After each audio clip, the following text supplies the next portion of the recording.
All right, subtone. Let's talk about subtone.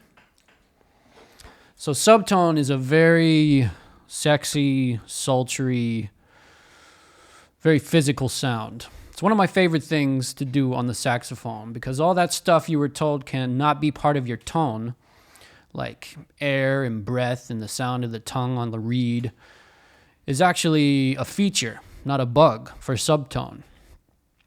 You hear that very physical, lyrical connection to the horn when you subtone. So, just word of warning, be really careful practicing this around your significant other because, they might just get a little hot and bothered and want to come running. I'm just letting you know. I'm just warning you ahead of a time. Subtone is a very sexy thing to engage in. All right. So how do we accomplish subtone? What do we do to get that sound? That fuzzy, foo-foo, voo-voo-voo-voo, dark, muffled, breathy sound that is subtone. Well, there's several things that we do. You can kind of get a subtone sound just by playing a little bit more softly and thinking about your voicing in a different way. Like typically in the lower register, which is usually where the subtone sound is reserved for. It's not that you can't play subtone in the middle or upper register. It's just a lot more effective in the lower register of the saxophone. So anyway, thinking about our air and our voicing, so I'll just blow the saxophone a little bit softer in the lower register. And instead of ah, that we typically think of for lower notes, ah, the open throat position, I'm going to think like U-H, and kind of apply that sort of airstream, that feel of air to it.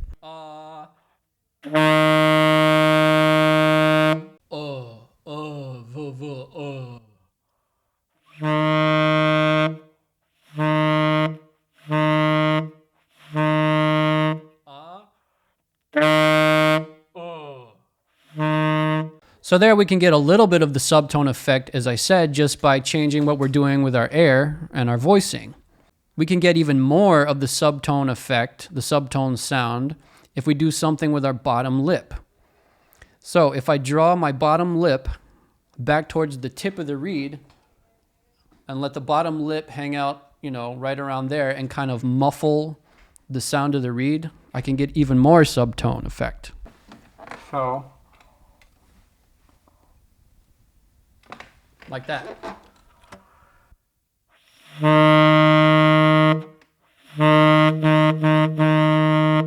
But for me, the ultimate way to get the subtone sound is to do what I do, and that's to come back and play all the way at the tip of the mouthpiece, which is something you don't normally do.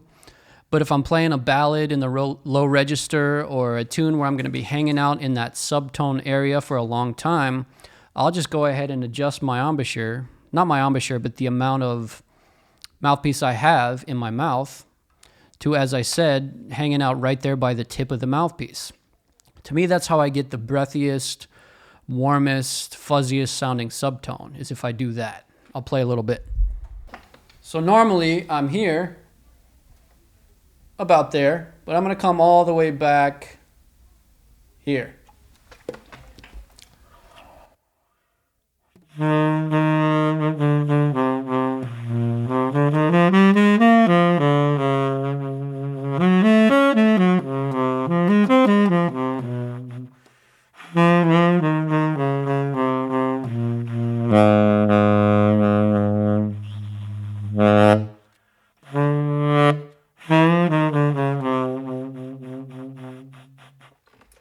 Yeah, so as I said, that's how I personally, and I've seen a lot of other players doing this, how we get the warmest, fuzziest, foo-foo sounding low notes that are still warm and rich in tone, is hanging out there right at the tip of the reed and the mouthpiece.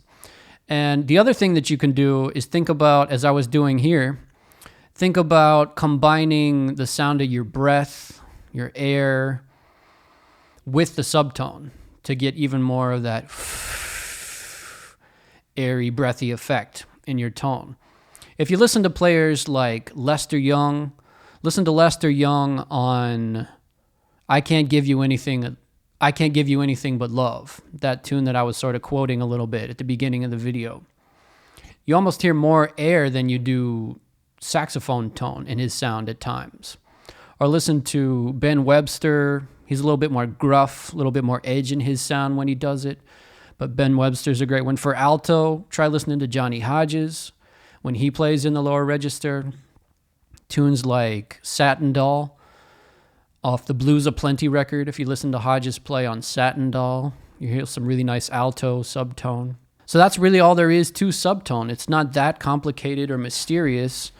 And I think if you just experiment a little bit with those three things that I mentioned, the air support, just blowing softer air, and thinking about a more breathy, airy tone, letting that into the sound. So air, your voicing, thinking rather than flattens your tongue even more in your mouth, gives you that low that foo-foo sound. I guess it should be called faux sound. Some people call it that. And then the amount of mouthpiece that you have in your mouth, or just taking that bottom lip back to the tip of the reed. And that should do it. That should give you the subtone sound. So thanks for checking this video out. Please subscribe for more. Take it easy.